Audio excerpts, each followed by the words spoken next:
Assalamualaikum warahmatullahi wabarakatuh. Selamat pagi, salam sehat dan bahagia selalu. Pada kesempatan ini izinkanlah saya untuk mempresentasikan demonstrasi kontekstual modul 1.2. Saya Zulia Deni, CGP Angkatan 6 asal SMK Lelawangsa Sigli, Provinsi Aceh. Adapun fasilitator saya adalah Bapak Sugianto, SPD, MPD.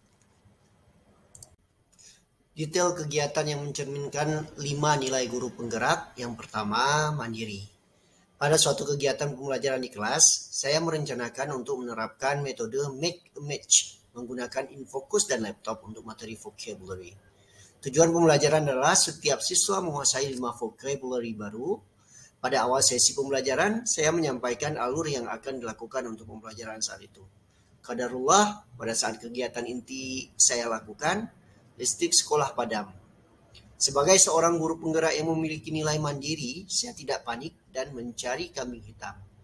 Sebagai solusinya, saya memanfaatkan berbagai sumber yang ada seperti karton dan selotip untuk tetap melanjutkan pembelajaran sehingga tujuan pembelajaran yang telah saya rencanakan semula bisa tercapai dengan baik. Yang kedua, reflektif. Melanjutkan apa yang telah dipaparkan pada slide sebelumnya pada kegiatan rutin PBM di kelas, setelah penerapan metode baru bagi saya, make a match, saya menuliskan beberapa poin yang terjadi di kelas selama pembelajaran berlangsung. Poin yang saya tulis adalah jawaban atas pertanyaan-pertanyaan reflektif, seperti, apakah metode yang saya terapkan tadi perlu penyempurnaan di pertemuan mendatang? Tantangan apakah yang saya jumpai dalam implementasi pembelajaran di kelas tersebut dan bagaimana solusinya? Dan perbaikan apa yang harus saya lakukan untuk penyempurnaan penerapan suatu metode pembelajaran di pembelajaran berikutnya. Saya menuliskan jawaban atas pertanyaan reflektif dan mengimplementasikan jawaban yang saya tulis pada pertemuan berikutnya. The practice of reflective learning is part of a continuous process of learning and developing. I become aware of my next experience, reflect upon it, and evaluate it in relation to my other experiences and reinforce or revise my self-knowledge. Sparrow Team in Madok 2006.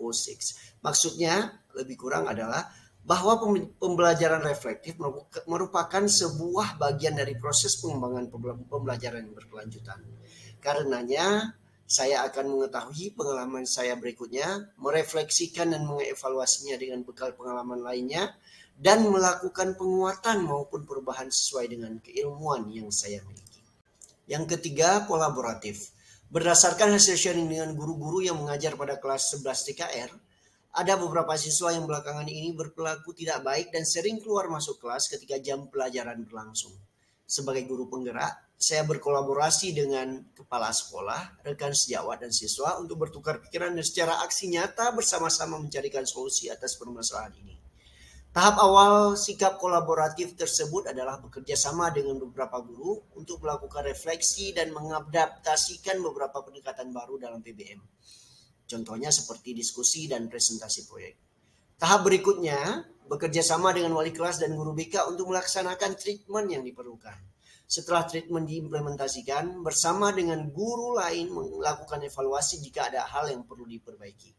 Di sisi lain, keterlibatan semua warga sekolah melalui komitmen nyata juga menjadi poin penting dalam upaya implementasi nilai kolaboratif ini di sekolah saya. Selanjutnya, yang keempat, inovatif. Pada satuan pendidikan tempat saya bertugas, yaitu SMK, pembelajaran kontekstual merupakan sebuah keniscayaan untuk meningkatkan minat siswa dalam belajar.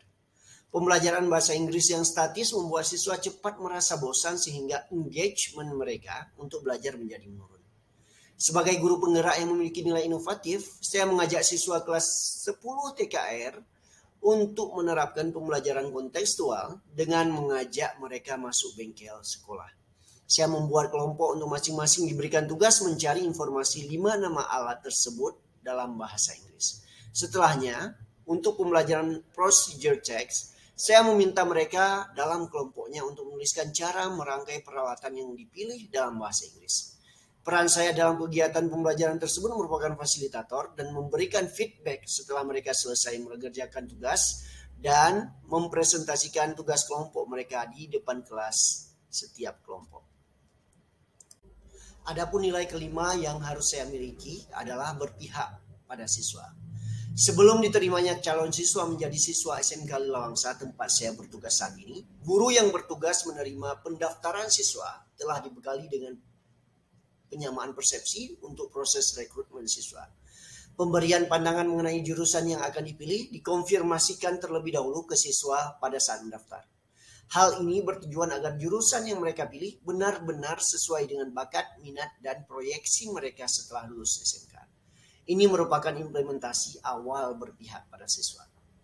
Sebagai guru penggerak yang memiliki nilai berpihak pada siswa, saya mengimplementasikan beberapa pendekatan dan metode yang bisa memfasilitasi siswa untuk meningkatkan ranah hard skills dan soft skills mereka ke arah yang lebih baik.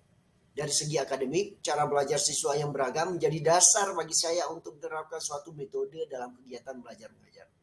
Dari segi non-akademik berupa pembangunan karakter positif misalnya, pemberian reward and punishment menjadi teknik saya terapkan dalam kegiatan di kelas maupun di luar kelas.